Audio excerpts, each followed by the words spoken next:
Hi, I'm Rachel, and the topic I chose for my project is immigration and children. So, this issue is important because thousands of children immigrate from Central America or Mexico to the United States each month. These children are fleeing the only home they know after seeing horrific sights such as gang violence and police brutality. They come to America in hopes of finding safety and happiness. Their journeys are dangerous, and they are putting their lives at risk to come to America. The relevant CRC articles include Article 3, Best Interests of the Child, Article 9, Separation from Parents, Article 10, Family Reunification, Article 19, Protection from All Forms of Violence, Article 20, Children Deprived of Family Environment, Article 22, Refugee Children, Article 25, Review of Treatment and Care, Article 27, Adequate Standard of Living, and Article 31, Leisure, Play, and Culture, as well as Article 37, Detention and Punishment. So the first article that I chose in my research was Child Migration and Transnationalized Violence in Central and North America. The study was about unaccompanied migrant children attempting to enter the United States. Most of the children were coming from Central America and Mexico. The study explains that many of the children have been unable to reach their destinations due to rising immigration and enforcement strategies. This is unfortunate because the amount of violence that the children are witnessing has not changed. There is a particularly high level of violence from El Salvador, Honduras, and Guatemala, which you can see in the map to the right. So the two authors of this study both have done an extensive amount of research on the topic of immigration and children. Kate Swanson worked with migrant Ecuadorians for 14 years, and she also has 2.5 years of experience volunteering with unaccompanied migrant children at a nonprofit state-funded detention center in Southern California. At the detention center, she taught geography to students. These classes involved having the student map their journeys through the Americas. She also volunteered with a nonprofit legal advocacy group in California to conduct legal screening interviews with unaccompanied minors in detention. The other author, Rebecca Torres, has over 19 years of experience working in migrant origin communities in Mexico. In 2014, she volunteered with a Texan legal aid group to conduct intake interviews with Central American youth being temporarily housed at the Lackland Air Force Base emergency shelter. She has also assisted with intake interviews with women and children incarcerated in immigrant family detention in Texas who have positive, credible fear interviews, but who are held on a no bond, no release policy intended to deter other immigrants.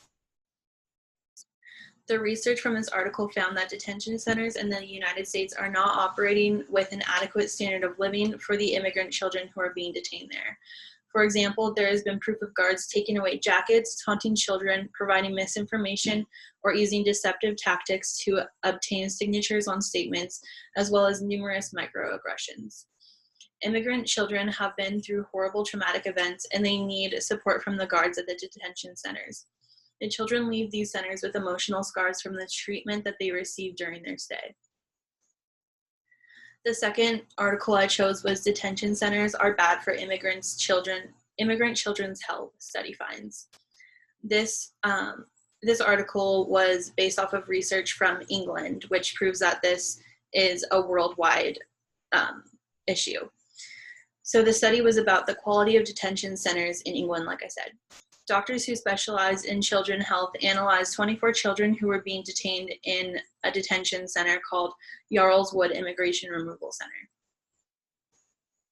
The families involved in the research were referred to the authors by the charity Bail for Immigration Detainees, which together with the Children's Society is currently campaigning to end the detention of immigrant children and families.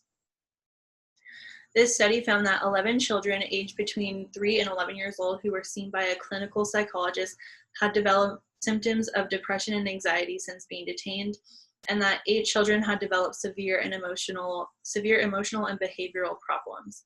Most had sleep problems, headaches, and abdominal pain. It is worth noting that none of the children had any of these symptoms before they were sent to the detention center.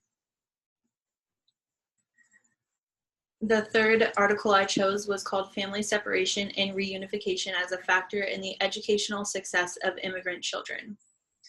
This study was about children who were separated from their parents when migrating from Central America or Mexico to the United States. The study mainly focused on the educational gap between immigrant children who were separated from their parents compared to immigrant children who were not separated and children who were born in the United States. The authors used a mixed method research design. The first stage was qualitative and focused on the stage of Maryland. This stage included interviews with school counselors and psychologists and 2 focus groups with parents of Latin American immigrant children who had been separated during migration. The second stage focused on data from a study called New Immigrant Survey, which is a nationally representative survey of new legal immigrants conducted by the Office of Population Research at Princeton. Using this sample in the quantitative analysis allowed them to test whether there is evidence from the survey that the insights gained from the qualitative analysis of Latin American immigrants in Maryland can be generalized to the Latin American immigration population and the broader immigration population, both Latin American and others, in the country as a whole. Specifically, they present statistical tests for the impact of family separation on 2 measures of the educational success of the children of immigrants: the education gap for 16 to 18-year-olds and high school dropout rates for 18 to 22-year-olds. In the final stage of their research, they conducted an additional focus group with Latin American immigrant parents and an anonymous online survey of teachers in Maryland schools.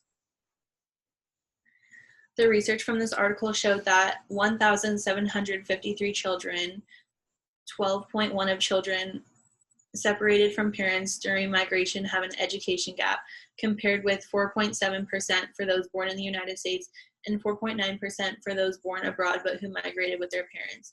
There are no significant differences between the children born in the United States and those who immigrated with their parents. The 4th article I chose was the burden of deportation on children in Mexican immigrant families. The study was about the impact that the possibility of deportations has on children who are from Mexican immigrant families. The researcher goes in depth about the emotional trauma that is caused by the possibility of deportation. The author drew on interviews with 91 parents and 110 children in 80 households, including parents' stories about the impact deportations have had on their families. The author's goal was to document how an emphasis on enforcement that targets Mexicans at the level of public policy has had consequences for young children, many of whom are United States citizens who have Mexican immigrant parents. The author began with research about families in which a parent had been detained or deported. The research showed that children struggled more in households run by single mothers. These households tend to have less money, and not having a father figure seemed to have a negative effect on children's emotions, especially if they previously did have a father figure and he's no longer there.